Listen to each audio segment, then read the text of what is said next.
What's up, everybody? My name's Trey with Diji Dive Agency, and welcome back to the podcast. If you don't know, Diji Dive Agency is a full-service digital marketing agency that builds individuals, small businesses, and corporations passive income, and real passive income, not all that fake stuff you see on the internet.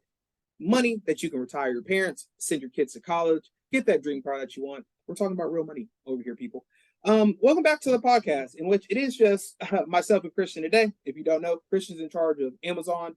Specifically Amazon FBA. We kind of are moving away from drop shipping, even though we do have some cool things that we've been kind of communicating about when it comes to how we might be able to incorporate drop shipping and Amazon FBA together.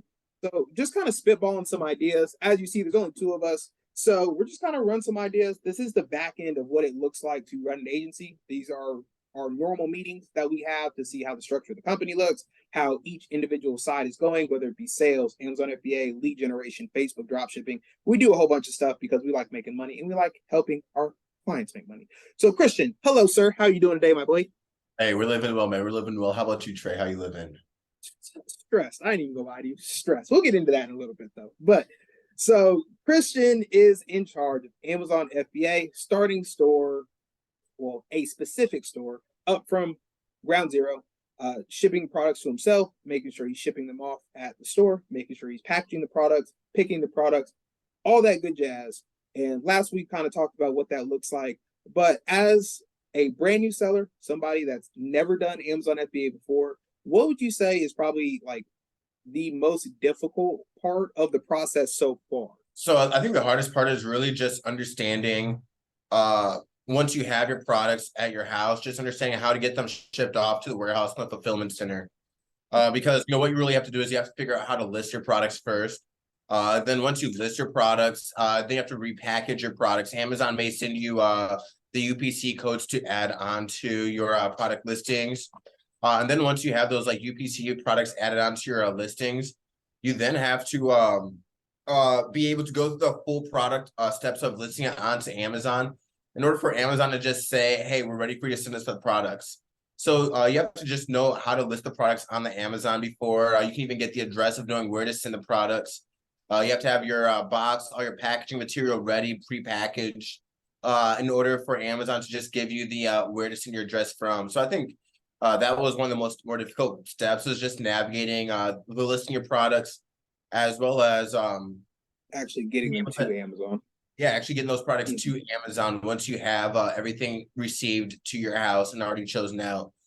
So for beginners, if it's not necessarily the choosing the products, it's getting the products listed onto the website and then to the fulfillment center. That might be the next trickiest step for all newbies. I think another big thing is when you're new and you're doing Amazon FBA, you do have to send in your product to Amazon. So making sure that you're picking a product that's easy to be transported. So like, don't go out and pick refrigerators or something, because obviously shipping is going to be crazy. And then are you going to ship, 5 refrigerators? You're going to take them in your car? Like, how are you even going to get those to be able to ship? So finding a product that works for you. Now, if you only have a car, probably going for large items like furniture or something like that might be it'll be pretty difficult to do. You just want to make sure you're kind of within your means when it comes to what transportation you have. Obviously, if you have a truck or you have something where you can fit bigger sized items in it, then you can kind of play around with different listings. But if you do just have a car or something, you don't want to be shipping out bed frames and things like that. So definitely something to look at. Even when it comes to choosing the items for what you're wanting to sell, not only do you want to keep in mind how you're able to potentially pick the items up, because there's always ways around it. You can have your items shipped directly from your warehouse manufacturer straight to Amazon. You may pay a little bit more for Amazon to do the fulfillment and prep for you. But you can get around the item size for you personally. But the other thing to keep in mind is that Amazon still is charging you for the storage fees. So when it comes to storing, a case of ping pong balls that you're selling or a giant fridge, like what do you personally think Amazon will charge you more for? A refrigerator, or the 10 refrigerators you have stored in the warehouse, or the 100 box of ping pong balls you keep in a box? So it doesn't even matter how difficult it is for you sometimes, but also just remember how much storage you're paying for. because even if you necessarily have 100,000 cases or just 1,000 cases of ping pong balls, you don't want to send Amazon all 1,000 cases. You may want to send Especially if them you don't know if they're going to sell. exactly. You just want to send them, more limited quantities and just resupply the supply you have, just to keep your storage fees more manageable sometimes.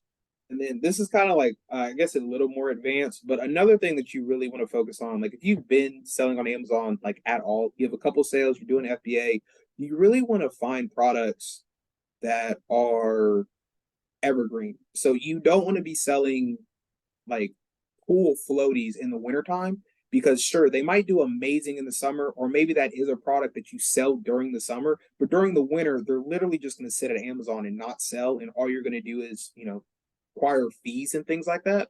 So making sure you're picking a product and making sure you know the sales volume of that product is really important.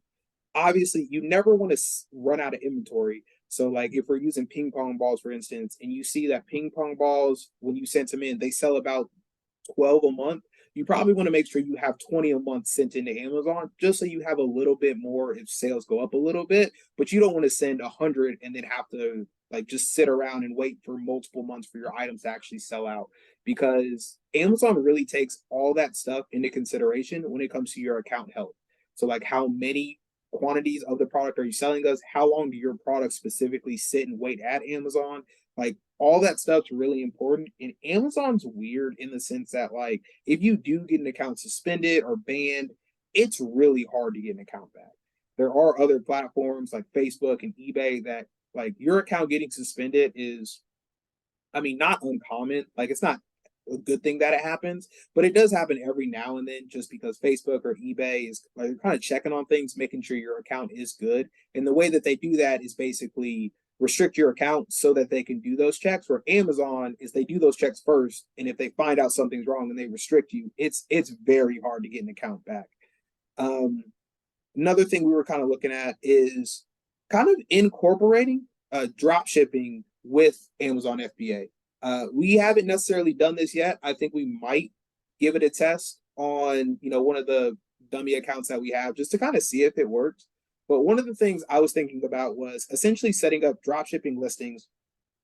If an item sells, you go pick that item up from your supplier or have your supplier ship it directly to the customer or whatever the case may be without breaking Amazon's drop shipping policies, because there is a policy on Amazon specifically saying you cannot drop ship from retail suppliers, meaning that I can't list a product on Amazon when it sells, go to walmart.com and have Walmart ship the customer that item. And it's because it shows up in a Walmart packaging. Amazon doesn't want their customers getting stuff in eBay boxes and Walmart boxes and Home Depot's boxes. Like it just doesn't look good on Amazon side. But however, if you can find a wholesale supplier or a drop shipping supplier that will ship the same product to the customer without branded packaging, they're fine with that.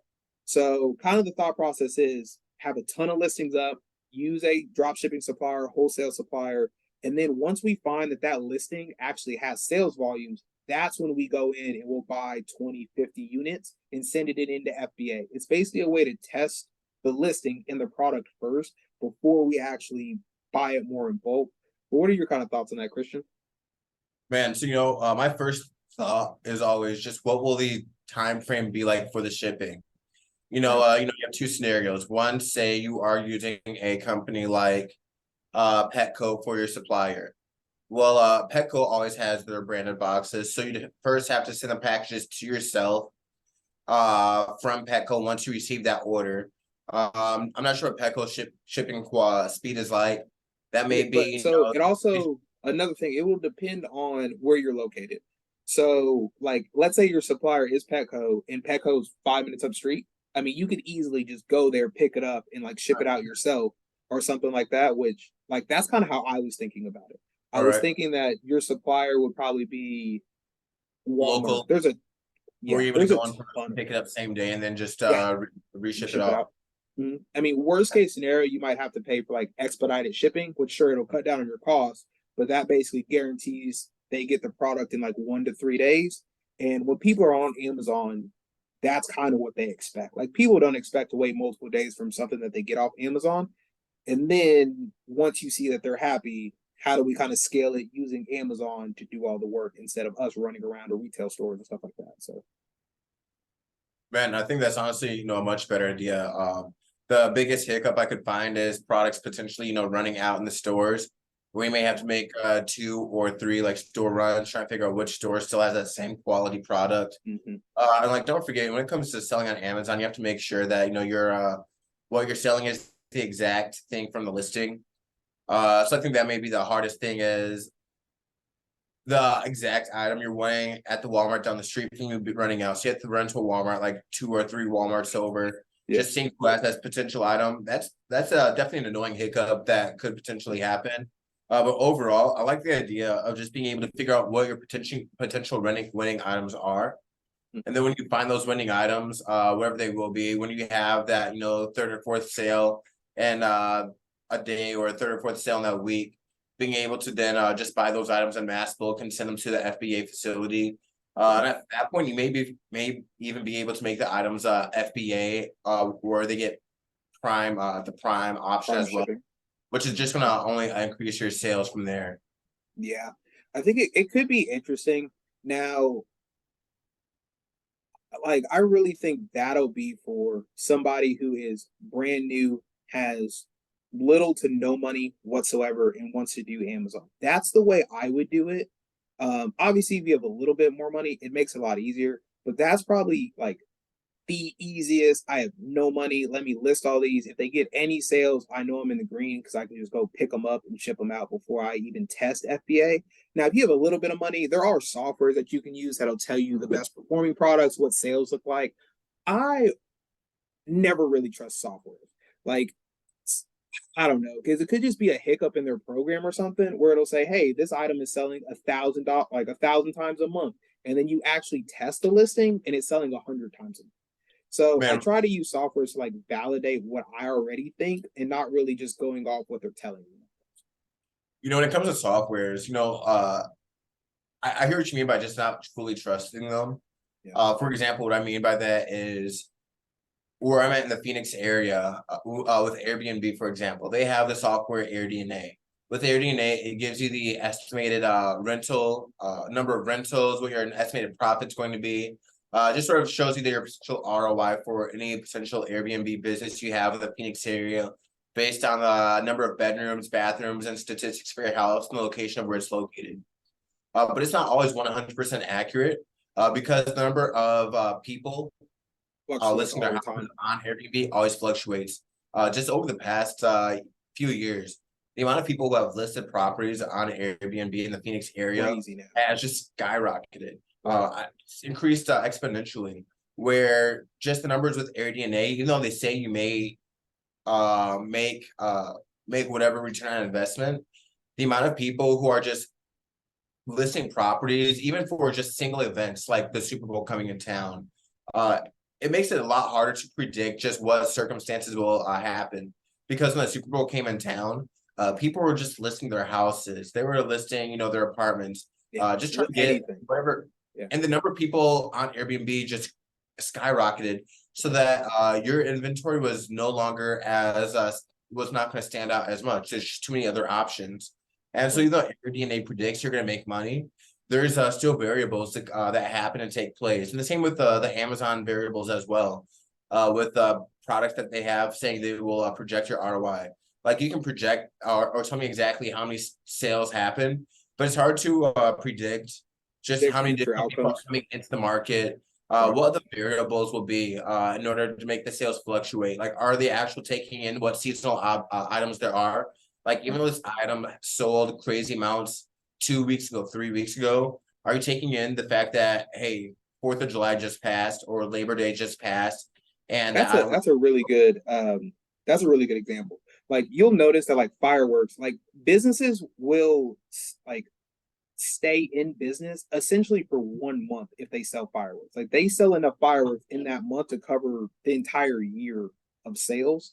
So like you have to know also like obviously what product you're selling is important, like what your industry is important, but also what trends that you see.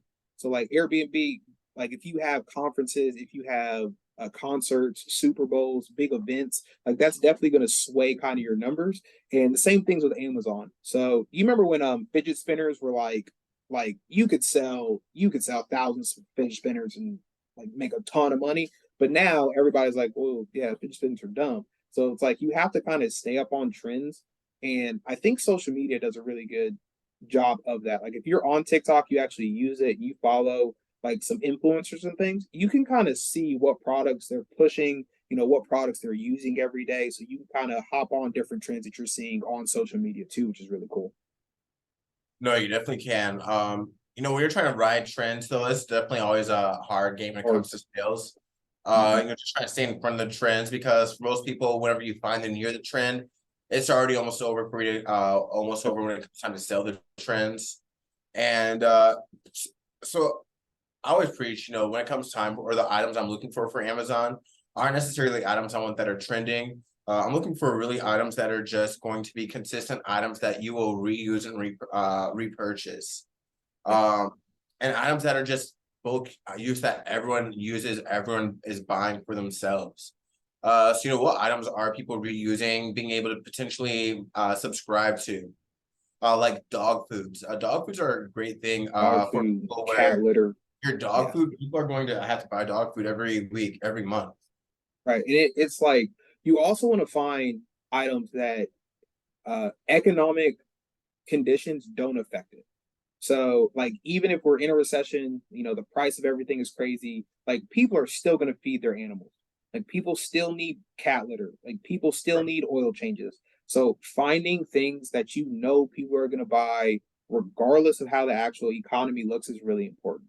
One thing you might see is like headphones, for instance. If economic crash happens, people are losing their jobs, they're still not going to be buying headphones. Like that's a luxury item for most people. And it's not necessarily going to do great when the economy's not doing great. But there are a lot of other products, toothpaste, soap, deodorant, that are always going to sell because people have to have those needs met. Man, no, I definitely agree. Just being able to find items that are not seasonal, items that will just be consistent year round. Um, like what would you potentially subscribe to? What are you personally purchasing year round? And that might be a good item to sell within your stores online. Yeah, I know one thing we kind of talked about. Like when you're beginning on Amazon, yes, highly recommend use softwares to kind of help you try to figure out where sales are coming from. What are some of the trends on Amazon? What are some good products to sell? But another thing you can do is just look around your house. Like what products do you have in your house that you're like, yeah, like I know I have to replenish on these. Like one, we're not selling it on any of the stores that we run, but I thought it could be interesting. It's like plastic silverware. Like it's a reusable. People buy it over and over and over again because some people just don't like doing dishes, paper plates, paper cups, and it's something that you will A lot of continuously plastic. buy over and over and over again. Like it's a really simple product. Like everybody knows what it is. You don't have to overcomplicate it or make it like, oh, this cup's amazing. Like, no, it's a cup's a cup. But like if people need that, they're gonna buy from your listing over and over again, especially if you are doing FBA or something like that. So No, man, I definitely agree. I'm always a big fan of things that people have to subscribe to are just oh constantly yeah. repurchasing and buying over and over again. It's going to help keep your sales consistent, constant. Um, it's something I definitely preach and live by. And then I know like when you are you have a couple listings that are consistently making sales, regardless of how much they're making. Once you kind of understand the process, what's going to sell consistency, you kind of have your process in place. That's when you can kind of go out and try to find those moonshots. Like you can try to go out, use softwares and say, hey, what are products that are only selling in the summertime that have enormous volume? Because when you have a consistent cash flow coming on, regardless of really how much it is, you then have some wiggle room where you can say, all right, I might go try out this product. It might work, it might not, but if it does, I have the upside to make an enormous amount of money. And if it doesn't sell, well, that's okay because I'm still making money every single month from the products that I actually have on my store anyway. So that could be kind of cool. No, man, I definitely hear and understand that. I like that. And then Christian's also manning some social media platforms for us. He's on LinkedIn currently. So how does that look? Because still, I think LinkedIn's a very underutilized platform in terms of I think a lot of people are using it like as a professional platform. Like you only want to show the best sides of you, you want to show the best sides of your business and things like that. But how has it kind of been when it comes to growing, the LinkedIn for the agency and everything like that? Man, in terms of LinkedIn being just a professional platform, I feel like I've been just watching this transition of LinkedIn turning into more of a Facebook, More of a where social I don't know platform. Yeah. if it's just because all these people are without jobs right now, don't have anything professional to talk about, or what's going on right now. But no, it's just definitely LinkedIn has been a platform where most people definitely do use it for, so use it to just find jobs, to just manage their business or professional career side. When it comes time for our LinkedIn growth, uh, really we're just looking to reach out and connect. Just being able to be able to connect and meet new people. The whole purpose of our company is just being able to help people form, create, and grow passive income. Right. And so that's what we're all here for, is just wanting to get out and spread the word of, hey guys, it truly is manageable. It takes some work to setting the systems up. But we're here to just guide people through, help them set these systems up for themselves so they can reach those levels of being able to have their own stores that are just growing and making money for them all day, all night, just all the time. Yeah, that's actually a great transition too, because basically how we kind of formed the agency, we structured it in a few different parts.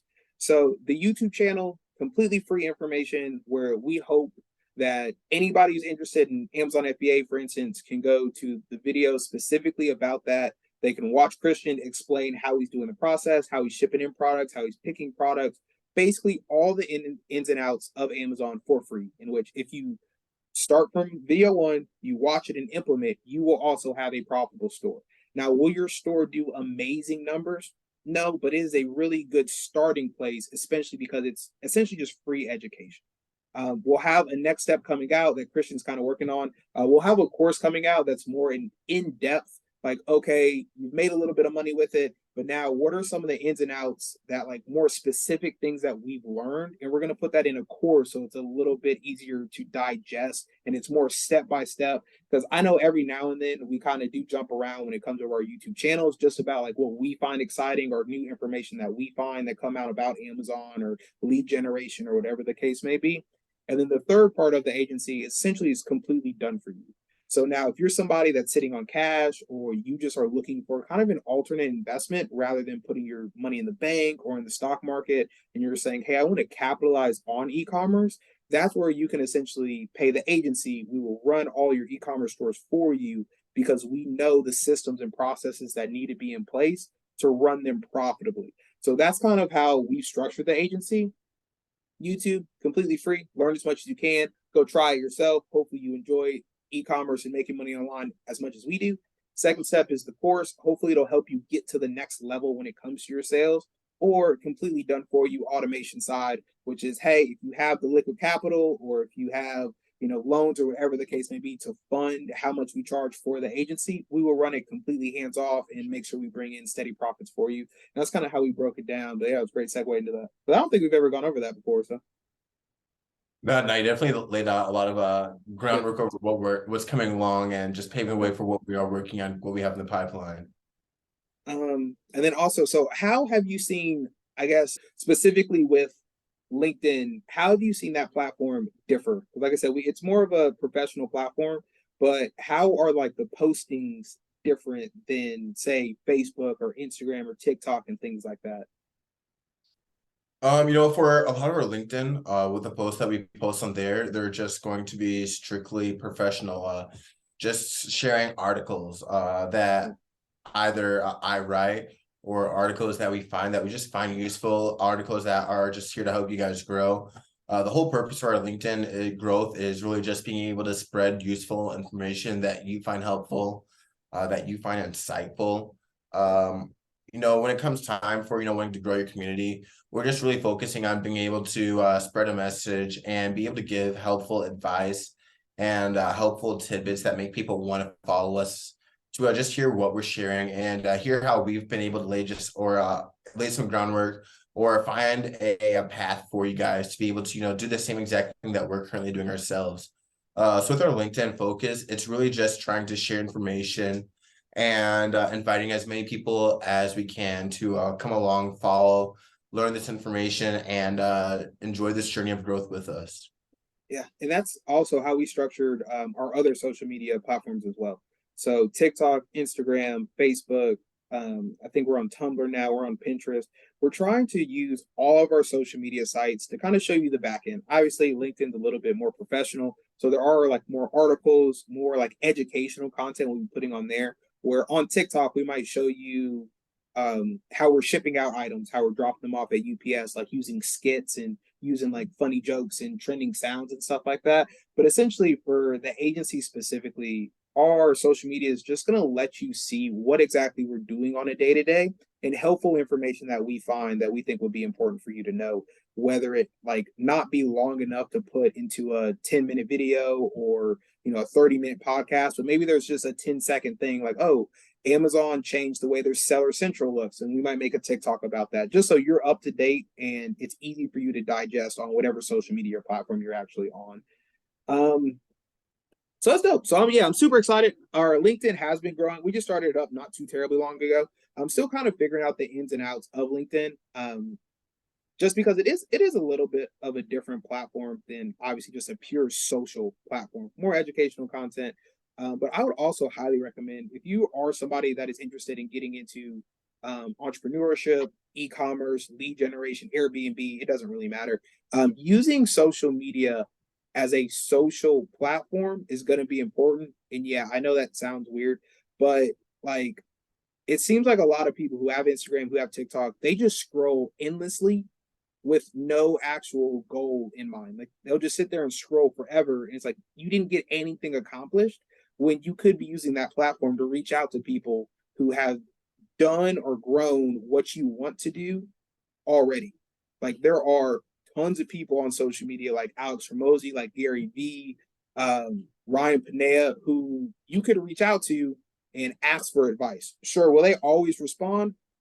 Maybe not. I mean, we're talking about the top of the top when it comes to entrepreneurship and making money online, but there are definitely people that have accomplished exactly what you want. So if you're somebody that says, hey, I want to make $10,000 a month through Amazon FBA, there are hundreds, if not thousands of people that do that every single day that you could reach out to that are more than happy to give you advice. Because it seems like everybody in entrepreneurial space understands how hard it is to an extent, and everybody just wants to see other people win, more or less. And then one thing I'm kind of looking at too, is that I'm more focused on like actually growing the agency, bringing on people, making sure we have all our departments running correctly, is trying to figure out a process in which we can get everybody to work efficiently without burning anybody out. Because as you see, like there's only Christian and I on this podcast. Some people, have work events that they're still going to. Some people aren't feeling well, so they couldn't make it. Other people are on vacation. So it's just trying to figure out how to motivate everybody without burning people out and understanding that everybody's a little bit different in terms of like, I can work 16-hour days for a couple months straight before I'm like, okay, like I need a break. Where other people, if they work, 4 days straight on a business that they do after they get off of work, they kind of can't handle it and it kind of gets them burnt out. So basically just putting together structures, especially for us in the agency, to keep everybody motivated and they know what tasks they have to do, but not giving everybody too much work where they feel like they're overwhelmed. Because right now we're still kind of growing this on the side for most people until Christian can kind of come full time, Percy can come full time. So it's just making sure the workload makes sense for everybody. And that's also why I think splitting everything up into departments and not saying, hey, Christian, you run Amazon and Facebook and the lead generation and make sure you make all the YouTube videos, because then it would just be like, yo, I have too much stuff to do. I can't get all this done or anything like that. It's kind of what I've been working on and just making sure those structures are really in place for all of us, I guess. Man, I definitely hear this. Definitely a challenge in order to find people just not getting burnt out. And it's what we're all here for, is wanting to learn how to live that life we truly want to have, the true life we truly want, are just striving for. And I'm sure that life definitely includes not getting burnt out for most of us. So that's definitely a struggle with just trying to figure out how can everyone balance it. And it's to me, what I feel like is some of it is just how motivated are you? Just being able to have that inner desire. Like a lot of us within our company, we just have this inner desire to succeed, inner desire for passion. And just because we have this inner desire for just another level, another type of success, another type of life, like, we're not really comparing ourselves to like the people around us, but just being able to find that desire within ourselves of saying, hey, this is what I want for myself, and this is what I'm working towards is just what a lot of people need is just knowing that you're working for something that's going to be bigger and something that's going to be greater down the line. And so I think that's where some of this comes from is also just being able to really prioritize it, knowing that what you're working for is something that's really going to pay off down the line. It may not be, immediate success. Take, for example, our YouTube. We know the videos for our YouTube page aren't necessarily going to receive views now. But we know down the line they're going to receive more views. There's going to be more success and more rewards to come down the line. So I think some of the problem is just being able to find people who have that really burning desire, or just being able to find being able to work with the people and find those clients who have that same burning desire we do. Yeah. I've been watching Alex Ramosi like religiously. Like he's pretty much like the only person that I'll listen to probably in the last month or two, just because I don't like jumping around from person to person. Like sure, there's Gary Vee, Ryan Pineda, like other entrepreneur, David Goggins, but I try to basically target in on one, and I'm like, okay, what he says works for him. Let me see how I can implement what he says. Because one thing you'll kind of notice, and one of the reasons why like I stress breaking your agency or your company up into different divisions is because it makes it really hard to hear different information about the same thing. So if for instance Christian made YouTube videos on Amazon FBA, and then I also made YouTube videos about Amazon FBA, and I said things a little bit different, it then becomes to, well, who do I actually listen to? And sometimes that can make people just not make that next step. Like if he said this is how you open up an LLC, and I say, well, this is how I open up an LLC, and it's a completely different way. We don't want you to have we don't want you to have multiple options. Like, hey, this way works. Just make sure you focus on this one way. Like, don't listen to the rest of the noise or anything like that. And one thing Alex Ramosi was really talking about is there's seasons for everything. And especially in business. And you might be a new entrepreneur, you might barely be making money, or you just started making money. And now's kind of the season where you buckle down and you say, okay, like let me get to whatever your milestone may be before I really give myself a break. Like, okay, hey, for the next 3 months, I'm not gonna go out on the weekend. I'm not partying, I'm not drinking, I'm not doing anything besides working on my business for the next 3 months. And then when you get to month three or the end of month three, let's have a look back. What exactly happened? Where am I at? How are my goals and everything like that? Like, sure, it's 3 months where you're really putting your head down and working. But then after that, you're like, okay, now I can start going out again. I can be more social and things. But there's always times in which you have to buckle down. I kind of think of it kind of like how finals were in college. Because on college campuses during finals week, like you don't even see people. It's like you are studying in the library or you're taking your test, and there's nothing going on. Like no, there's no sports being played. There's no like NBA games. Like there's nothing going on during finals week. It's because it's important and that's something you need to be focused on. And same thing's kind of in business, just depending on where you are in your business. So, and then let's see. Another thing is lead generation. It's kind of what I've been focusing on. Lead generation has been interesting just because it's a new platform in terms of Google Ads. I've never really ran Google Ads before. I've done a lot of Facebook ads, influencer marketing, and things. So it's just been a little difficult to basically relearn an entire new platform in a way which I feel comfortable enough to then spend a ton of money with that platform. Google Ads is kind of hit or miss, because I'm brand new to it. In terms, sometimes it's uses my ad spend and sometimes it doesn't. So it's not like Facebook ads where if you set up a Facebook ad to run $20 a day, your Facebook ad is going to spend $20 a day, regardless of if anybody sees it, if the page is set up right. Like Facebook is going to spend your money. But on Google, sometimes it doesn't. And it doesn't really give me a reason why it doesn't. It just doesn't. So that's kind of what I've been struggling with lead gen. It's just how to consistently bring in leads using Google Ads or Bing Ads or specifically Google Ads in our case, but whatever platform you're on, it just kind of is difficult to figure out how to do that consistently. Because once you can do it consistently, I think lead gen is going to be very scalable. But until that kind of happens, that's kind of what we've been struggling with, is just how to get the leads consistently coming in. So working on that a little bit. Man, Um, definitely strategy. Wishing the best. yeah, right. Every time you get on a new platform, it's a little bit different. Like I said, I started out drop shipping on eBay.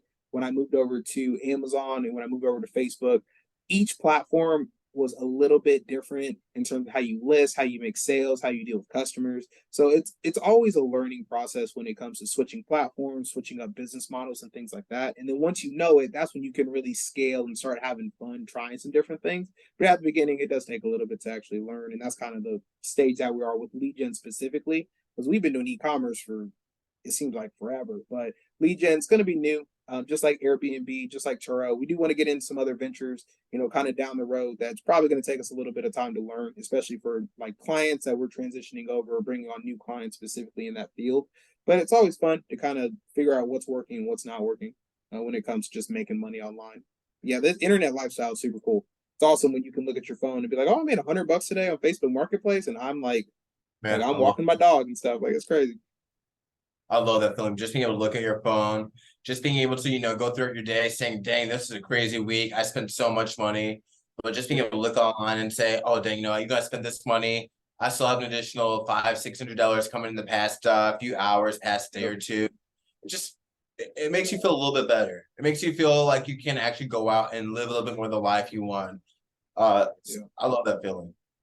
Yeah, I know that was probably like the most eye-opening moment is when I first sold something online where I was like, wow, like I really don't have to like go in and punch a clock to get paid, because it goes right to your phone. Like, you hear the notification, like it dings or chimes or whatever, and you just know like, oh, I made some money today. And it's like I've just been at home the whole day, or I've been running Yeah. errands, or you've been with your parents, or you've been with your spouse or your kids, or whatever the case may be. It just makes it nice to know that, oh, if this happens consistently enough, I can really set myself up to where you don't have to work anymore. You really just do whatever you enjoy all day. Like, if you enjoy coaching your kids, sports teams and stuff, like, you can go do that and you don't have to worry about money, because you have a vehicle that is literally printing you money that you can then use to live your life with. And I think that is just so cool. Man, I had to go ahead and mute my chimes a while ago, but I still Yeah.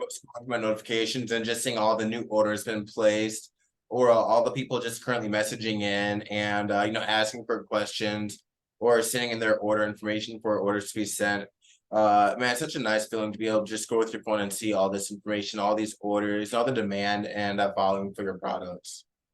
Yeah, because once it starts coming in, it really is a waterfall after that. It's just like riding a bike. Like, when you're little, yeah, riding a bike's kind of difficult. You probably need some help, and that's why you go to YouTube, you go to Google, like, you find free resources. Maybe you pay for a course or whatever the case may be. But after you actually figure it out, I mean, you can legitly print money from e-commerce and just live the lifestyle that you want to live within reason. I mean, very small percentage of people, make $100 million a month or anything like super crazy like that. But to be able to just basically not have a job, travel around, enjoy your life with your friends, spouse, family, very doable through e-commerce. And it's definitely a lot different than it's ever been before.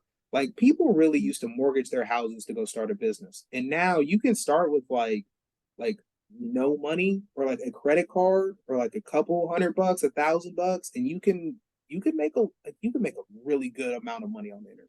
It's the fact that people are literally selling live, active, fully functioning businesses online. Yeah, In order to yeah, look, you can go online, find a business, and just be able to refine that business. Find a business that their social media might be lacking and just growing their social media pages. Like, it's the age we live in now.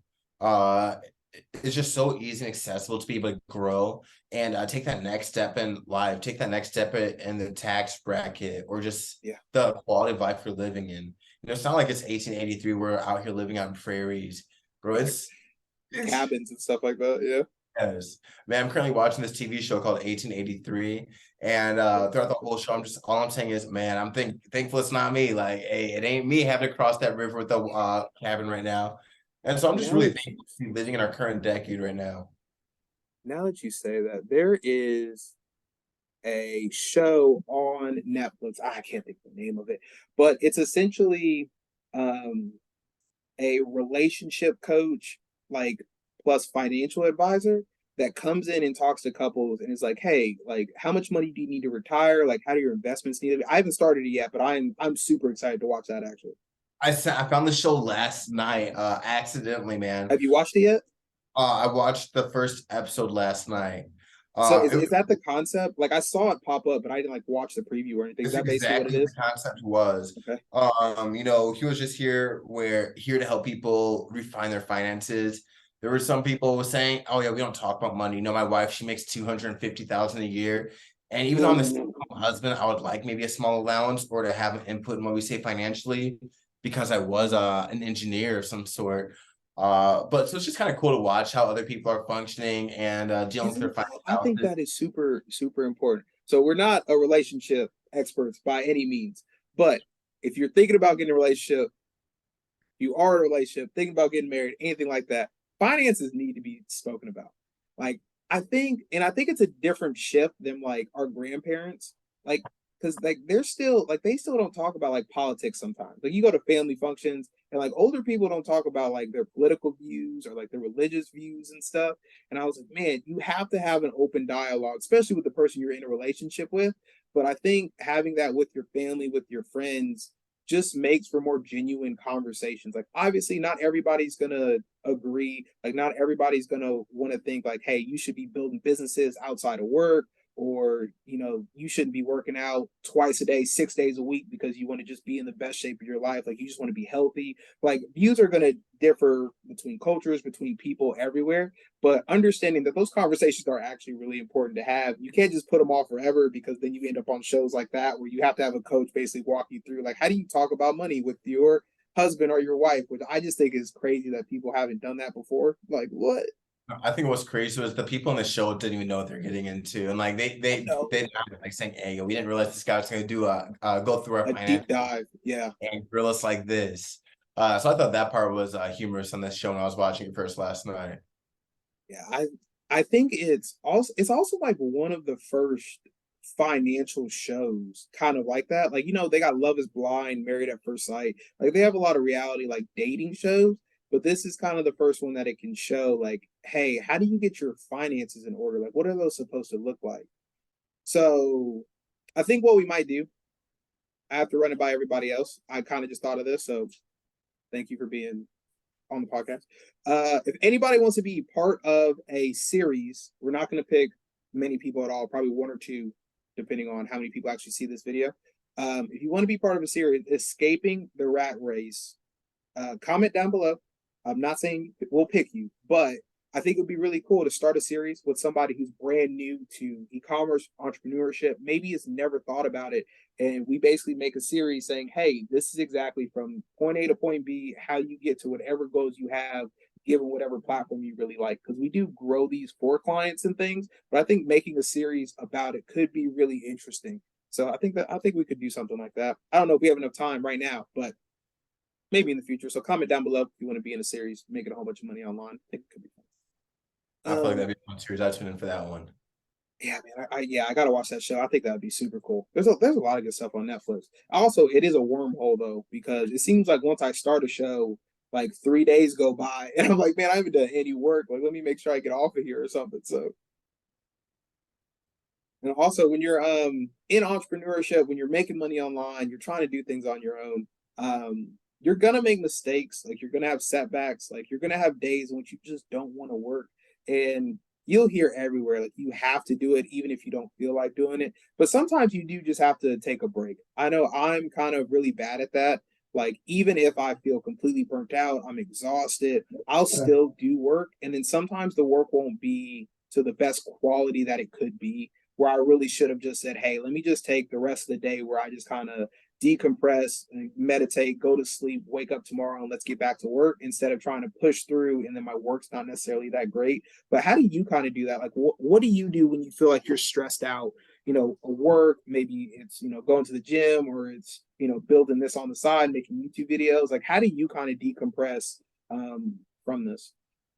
Man, so my two biggest decompressors are my dog. I'm currently, petting my dog right now, right here on this video talking, and just being able to get out, take him for a walk, where I live downtown, there's a lot of just nice parks, nice place to take my dogs, taking them out playing fetch, and also playing FIFA. Like when it comes to FIFA, I've been playing FIFA since like Forever. 2006. So Yeah. not just a monster when it comes online. I might go online, crush 2 or 3 dozen people. They know once I re-get my spirits back up after tearing you down and just demolishing you in some FIFA seasons or Right. whatever. Then I'm able to just fully focus and get back to my life and getting back to on the grind. But between my dog and just those occasional FIFA seasons games, those are just two of my favorite ways of being able to pass time to relax and just really being able to focus on myself and replenishing myself with what I need. Right. I used to do this thing where whenever I was like, hey, I'm burnt out, let me take some time to myself, I would then get on and I would watch motivational things, or I would, talk to a mentor, or I would do things that would still be business related. And I could never figure out why I didn't feel like I was decompressing. And I was like, man, I'm sitting on the couch, I'm watching a YouTube video or I'm watching a course about how to make more money online, but I still feel like I'm not like relaxed. And it's like, because all I'm doing is giving myself more education or more work to do in the future. And it's like, I'm not actually just like stepping away from everything and doing something completely different. So I would say if you can find something that may But not necessarily be exactly like what you're doing, whether it be entrepreneurship, whether it be like bodybuilding or something, if you can just go for a hike and kind of getting yourself completely away and shut your brain off, shut your phone off and say, hey, like this is just for me, like I'm just going to enjoy myself, then I think it makes it um a lot more obtainable to kind of decompress from all the stress you have at work or maybe your family or everything like that. man, I agree. You can't just always be focused on your work 24/7. You have to have your things away from work, allow yourself to breathe, recoup. When you're just stressed out from work, you can't go to work and de-stress from what's already been stressing you out. True. So, just being able to have your things with your personal life, your personal hobbies, just your personal interests to rely on. Like, you can love your personal job. You still have to have something to get away from occasionally. Yeah, and I kind of think that like the whole culture that we're in right now, hustle culture, is kind of doing a bad job of that. Like everybody online is just like, hey, work, work, work, like no days off, continue to work, tired work, like there are no days off. But eventually you're gonna have to decompress. Like you're gonna have to take some time for yourself.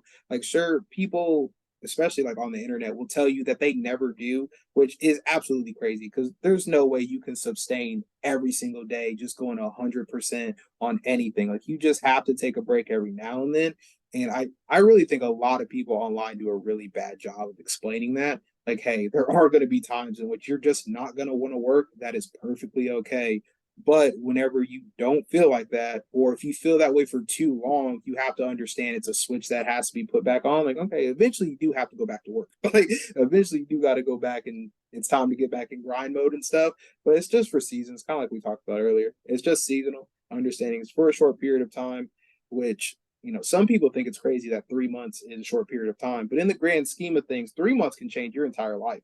So, and then kind of another big place that I'm struggling with currently is making the content for the channel.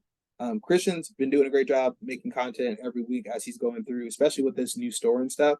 And I think I'm having a hard time understanding or kind of having like a long-term view on content. As Christian kind of explained, when you're in like first making content, you're essentially making videos for yourself. Like your videos will get no views, they will get no traction for probably a while, but you have to understand that those are still skills that you have to learn. You have to understand how to talk on camera, how to write a script, how to conduct yourself in a way that you can, get your message across and actually educate people. So the first like 200 videos that you put on pretty much any social media site are really just for you to kind of understand the way in which you communicate. And then after that, you're like, oh, my channel's monetized now. Oh, I'm getting a lot of views. I'm actually helping people. People are commenting.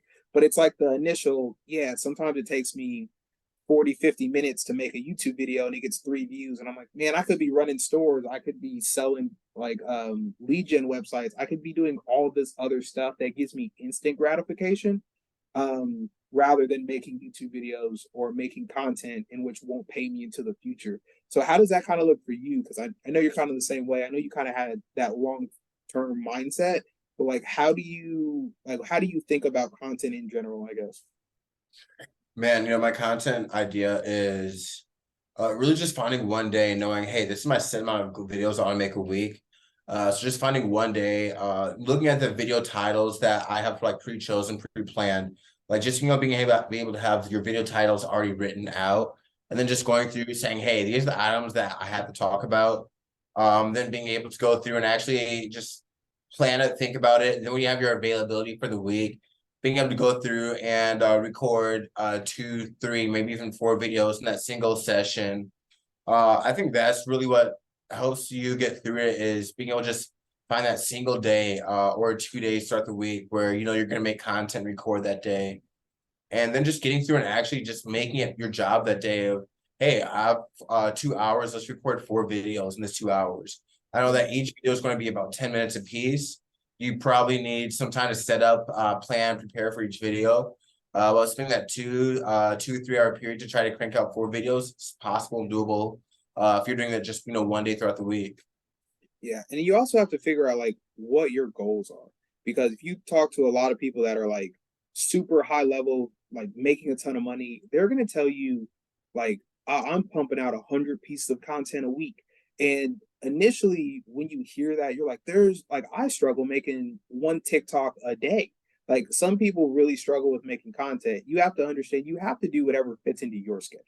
I have noticed that when you set aside a specific day or a specific time frame in saying, "Hey, I'm going to get as much content done in this time as I can, and then the rest of the week, I'm not going to focus on creating content," makes it a lot easier.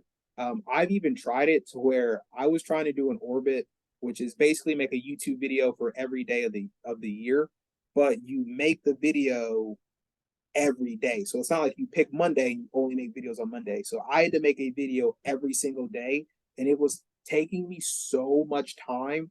First, I had to figure out what the video was about. So as I sit down, take me 30 minutes to figure out what the video is going to be about, 30 minutes to do the script, 40 minutes to make the video, 40 minutes to edit it. And I was like, man, I spent half of my day just making content. I have to do this every day. I was like, this is insane. So if you are somebody that's new to content, knowing that you don't have to post every day, you don't even have to post every week. I mean, obviously, the more you post, the better. But if you're somebody that's new to this, you're hesitant about making content for yourself or your business, I mean, just put out one piece of content at a time. You say, I'm going to put out one a month. You do your one next month. Hey, I'm going to put out 2 a month. And you can continue to ramp up as you start to understand the platforms. You don't always have to jump into the deep end. You can kind of stick your toe in, see how it is, see how much time it takes you before you start ramping up. The cool part about our agency is we have multiple departments with multiple people. So it's just everybody doing a little bit of work, and then it looks like the agency is putting out a massive amount of content, because through the 6 people that we have, everybody makes 3 to 5 videos a week. We're pumping out so much content compared to if Christian was running the agency by himself, or if I was running my agency by myself. So that definitely helps out. So finding partners in which you both can like rely on each other, holding yourself accountable, is really important too. Because when I see Christian making videos and he's like, "Hey Trey, I just got done with some. Can you like make sure they're set up right on the YouTube channel?" The first thing I think about is like, man, let me make sure I get my videos done this week, because Christian already sent me his, so I need to make sure that I'm keeping up with him. And we're kind of just holding each other accountable and things like that, which is also really important. But with that being said, like I said, just me and Christian today, kind of hanging out. Appreciate you, everybody stopping by. Any last words you got for the camera, Christian? Hey man, appreciate you guys all coming in, checking us out, hanging with us for the past almost hour. Hope you guys were able to pick up a tidbit or two, and I'll see you guys all next week. So, and as you know, Christian, like I said, in charge of Amazon FBA. My name's Trey. Thanks for stopping by. This is Digi Dive Agency podcast. Just the back end of what it looks like to really run an agency, run a profitable agency with your friends, people you plan on doing life with, whether it be running businesses, getting in shape, whatever the case may be. Make yourself a circle. Make yourself an accountability partner. Talk to your friends, talk to your family. Sure, not everybody's going to want to do what you're doing, but there are definitely people out there, especially if you use social media, who are going through the exact same thing that you're going through, who are looking to, looking for help. They're looking for accountability. They're looking for somebody just to speak into them, probably like what you're looking for. That's why you ended up on the podcast. But we really appreciate you stopping by. We will see you in the next one. Peace.